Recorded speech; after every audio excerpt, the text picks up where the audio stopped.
Hey, patriots, conspiracy buffs, and late-night scrollers, welcome back to the channel where we unpack the world's messiest dramas with a side of snark and a whole lot of what the heck just happened. Today, we're diving headfirst into a wild story straight out of the global playbook. The US and Russia just brokered a ceasefire deal in the Black Sea. Yep, you heard that right. Uncle Sam and the Kremlin bear sat down, probably over some overpriced coffee in Saudi Arabia, and decided to call a timeout on the chaos. And Ukraine? Well, they're basically the kid who didn't get invited to the sleepover. Before you click away thinking this is some dry CNN recap, hold your horses, this is gonna be a ride. We're breaking down why the US signed off on this, what Russia's smirking about, and why Ukraine's probably Googling how to survive being the third wheel. Expect some laughs, a few jabs at the big shots, and plenty of red, white, and blue flavor. So, grab your favorite freedom fries, maybe a Coke Zero, and let's get rolling. Let's set the scene. Picture this, the Black Sea, a stretch of water that's been more explosive lately than a 4th of July barbecue after too many Bud Lights. Russia and Ukraine have been slugging it out there, ships sinking, drones buzzing, the whole 9 yards. Then, out of nowhere, the US and Russia stroll into a fancy meeting room in Saudi Arabia because, it's neutral and the oil vibes are strong, and say, let's chill. They ink a ceasefire deal that's got everyone talking. Here's the scoop. Both sides agree to stop turning the Black Sea into a Michael Bay movie. Russian ships loaded with grain, fertilizers, and whatever else they're hauling can sail without getting torpedoed. Ukraine gets to keep exporting its wheat too, which sounds like a nice little participation trophy. But, and this is a big but, Russia sneaks in a couple of extra goodies. They convinced the US to ease sanctions on their agricultural bank and let Russian companies plug back into SWIFT, the global financial system that's basically the VIP list for international money moves. And the US? They're like, yeah, sure, why not? If you're scratching your head thinking, wait, doesn't that sound like Russia's walking away with the bigger slice of pie? You're not wrong. Russia's about to cash in big time, while Ukraine's stuck in neutral. But don't start waving your stars and stripes in protest just yet. The US didn't agree to this because they're feeling generous. Oh no, they've got their own game plan, and it's slicker than a Wall Street trader on bonus day.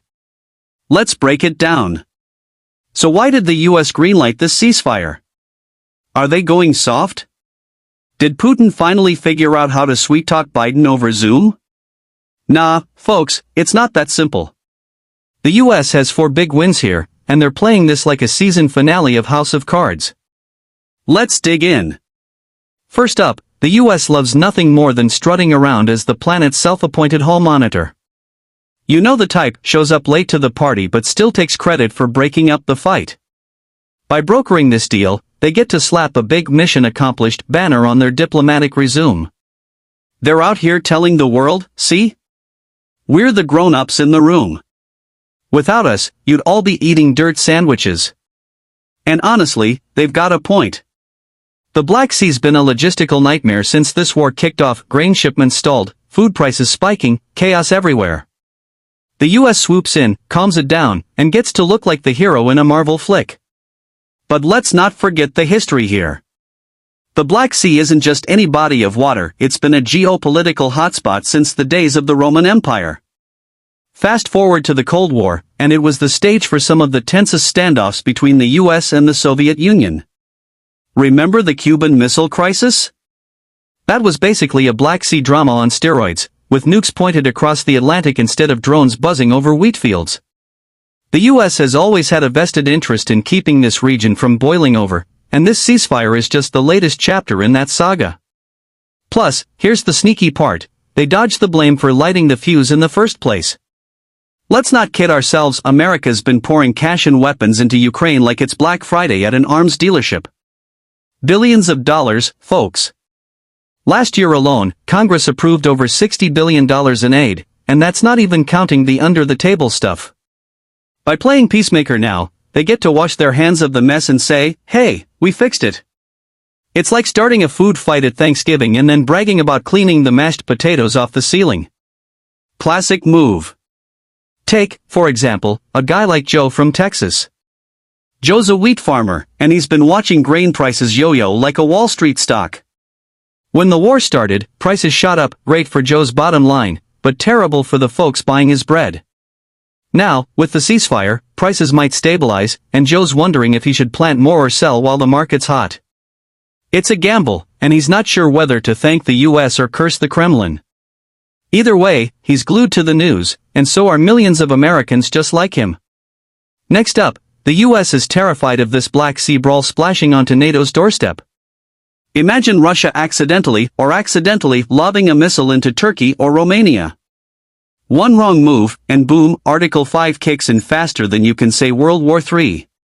Suddenly, the US is shipping troops overseas, and nobody wants that, not the Pentagon, not the taxpayers, and definitely not the TikTok teens who'd rather be scrolling than dodging drafts. This ceasefire is like putting up a big OL keep out sign. It's containment, pure and simple. Think of it like when your buddy's hosting a rowdy Super Bowl party next door, you don't call the cops, you just ask M to keep it down so your dog doesn't freak out. The US is keeping the chaos in check, and NATO gets to stay on the sidelines eating popcorn instead of suiting up. Let's talk about Article 5 for a second. For those who slept through civics class, it's the NATO rule that says if one member gets attacked, everyone else has to jump in. It's like a bar fight. If someone swings at your buddy, you're all in, whether you want to or not. The US knows that if this Black Sea mess spills over, they're on the hook. And let's be real, Americans are tired of playing global cop. Just look at the polls, over 60% of folks think we should focus on problems at home, not overseas. This deal lets the US look tough without actually having to suit up. Here's where it hits home for the average American. The Black Sea isn't just some far-off puddle, it's a lifeline for grain shipments. Since Russia and Ukraine started duking it out, wheat prices have been climbing faster than a Silicon Valley startup's valuation. We're talking $10 loaves of bread, folks. The UN says 44 million people in 38 countries were already on the edge of a food crisis before this deal, and that's not even counting the gas pump pain. Places like Afghanistan and Yemen were hurting bad, but let's be real, most Americans only care when it's their grocery bill. By calming the Black Sea, the US helps get those shipments moving again. Grain flows, prices drop, and suddenly, that $15 avocado toast at your local hipster cafe might dip below double digits. It's not just about feeding the world, it's about feeding us. And don't sleep on the political angle, lower food and gas prices are catnip for voters.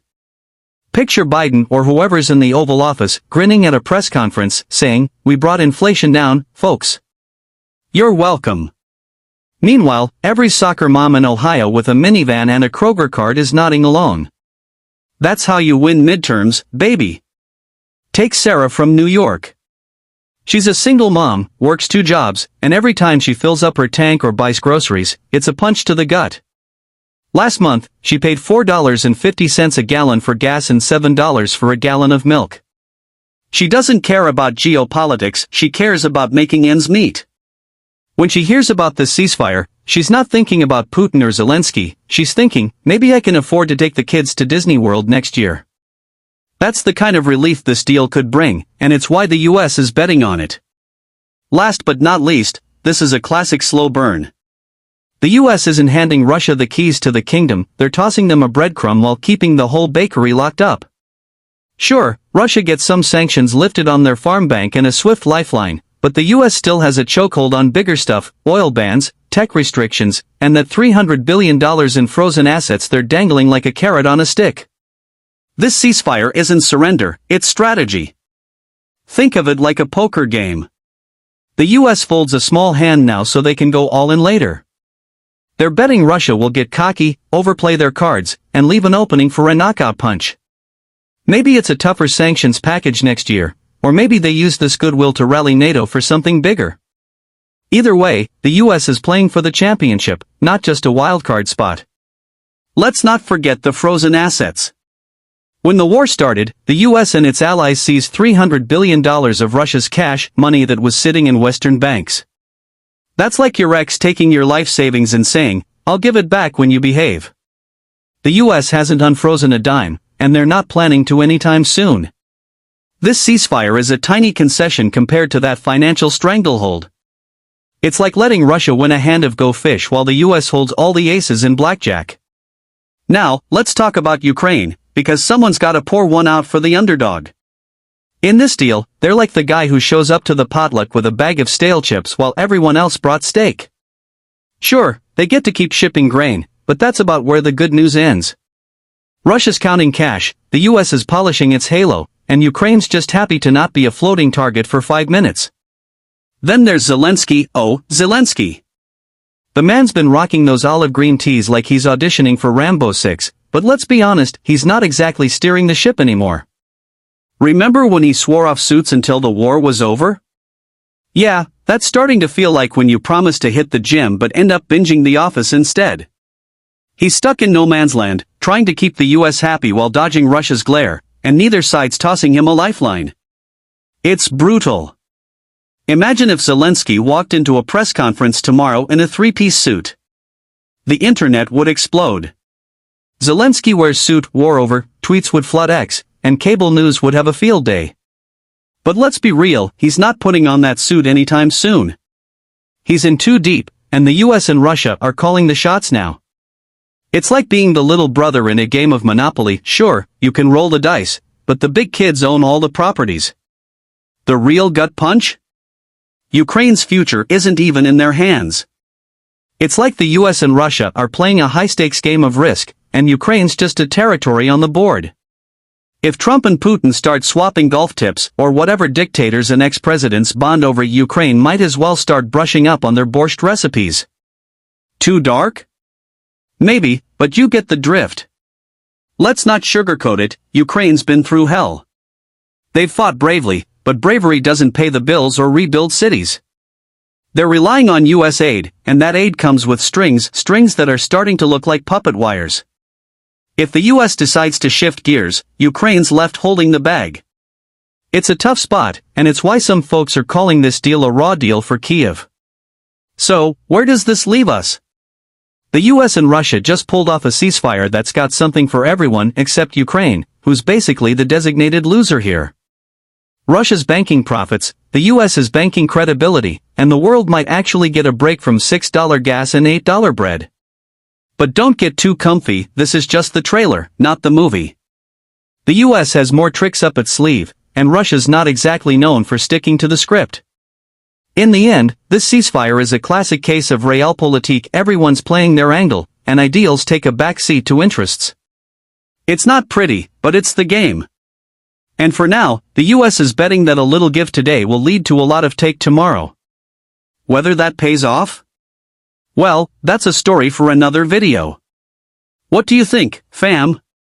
Is the US playing this smart, or are they handing Russia too much slack?